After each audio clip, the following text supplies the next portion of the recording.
नमस्कार दोस्तों AK world PGM channel में आप सभी का एक बार फिर से स्वागत करते हैं।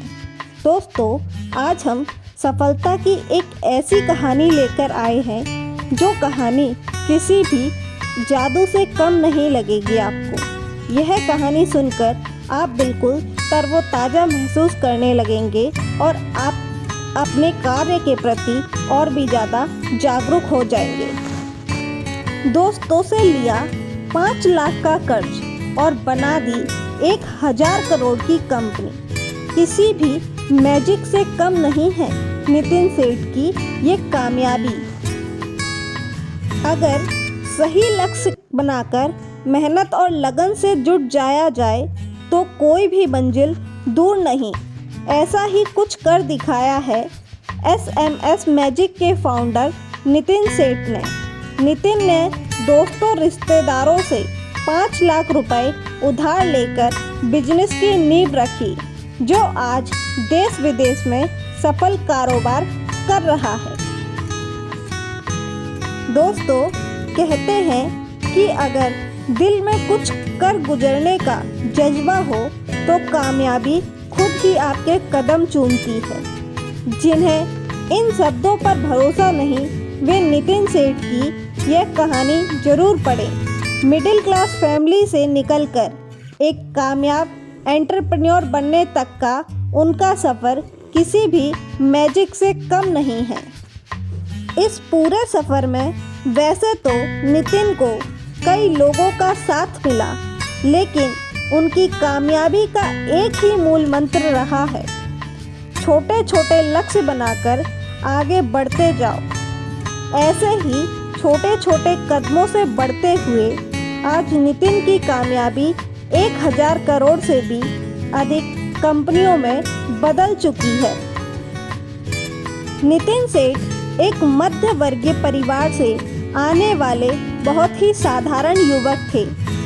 बस उनकी प्रतिभा ही असाधारण थी।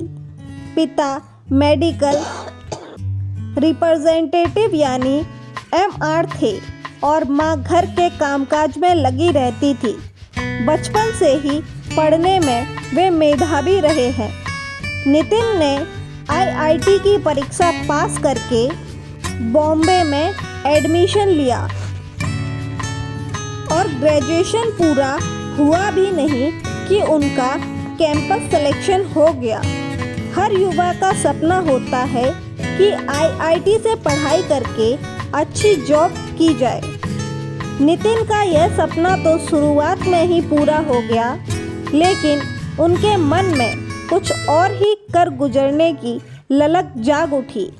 इस चिंगारी ने आग का रूप ले लिया तो नौकरी छोड़ कुछ दोस्तों के साथ खुद का बिजनेस करना शुरू कर दिया। उन्होंने समस्याओं से ही सफल आइडिया निकाल खोजा। नितिन सेठ बताते हैं कि उनके बिजनेस का आइडिया लोगों की समस्याओं को देखकर ही सामने आया। उन्होंने बताया कि कुछ समय पहले तक ज़्यादातर पारिवारिक उपभोक्ताओं के साथ फ़ोन के माध्यम से SMS या कॉल के जरिए ही होता था। इसका अधिकांश हिस्सा मैनुअल रूप से ही किया जाता था, जो समय लेने वाला और महंगा था। लिहाजा हमने मुंबई के रिटेलर्स के लिए SMS और WhatsApp के जरिए लॉयल्टी प्रोग्राम शुरू किया, लेकिन समस्या यह थी कि उनके पास अपने ग्राहकों का संगठित डाटाबेस नहीं था। फिर हमने क्लाउड्स में डाटा स्टोर करना शुरू किया और सेल्सफोर्स और जोहो के साथ साझेदारी कर ली और फिर दोस्तों से 5 लाख का उधार भी ले लिया। नितिन ने कहा, मैं एक सामान्य मध्य वर्गीय परिवार से आता हूँ, जहाँ माता पिता ने बच्चों की शिक्षा पर पूरा ध्यान दिया है। मैंने IIT से इंजीनियरिंग की पढ़ाई की है, इसलिए मेरी माँ को मुझसे बहुत उम्मीदें थी, लेकिन उन्होंने मुझसे नए प्रोग्राम करने और नई चीज़ें बनाने की स्वतंत्रता भी दी। SMS मैजिक मेरा दूसरा स्टार्टअप है।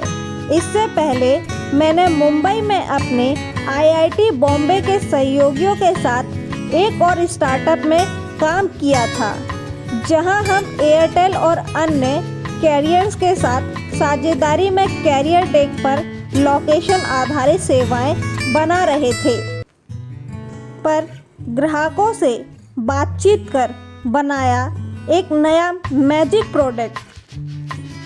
नितिन ने बताया कि दिल्ली में पले बड़े और मुंबई में अपनी यात्रा शुरू करने के बाद मैंने उपभोक्ता व्यवहार को बहुत करीब से देखा। खुदरा विक्रेताओं से बात करने के अनुभव ने मुझे उनकी मानसिकता और चुनौतियों के बारे में गहरी समझ दी। भारत की भौगोलिक स्थिति, विशाल जनसंख्या के कारण हमने SMS अभियान के साथ प्रयोग किया और जैसी प्रतिक्रिया आई उसी हिसाब से सुधार करते गए। आज हमने एक ग्लोबल लेवल का प्रोडक्ट बनाया जो कि CRM के साथ एकीकृत, और यह उत्पाद अमेरिका, UK और ऑस्ट्रेलिया में भी सफलतापूर्वक चल रहा है। उनके लिए जो सबसे बड़ी चुनौती थी वह थी बाजार तक पहुंचने की। नितिन ने बताया कि किसी भी उद्यमी के लिए सबसे बड़ी चुनौती होती है बाजार तक पहुंच बनाना और सबसे अच्छे ग्राहकों और साझेदारों को पाना।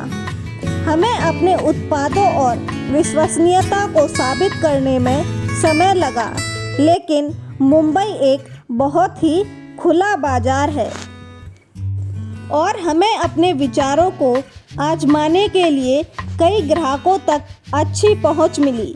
दूसरी चुनौती हमेशा की तरह महीने दर महीने नकदी प्रवाह को सकारात्मक बनाए रखना थी। इसके लिए हमने सीधे कस्टमर से फीडबैक लेना और उनकी संतुष्टि पर कार्य करना शुरू कर दिया। स्टार्टअप्स के लिए कहां से जुटाया उन्होंने धन?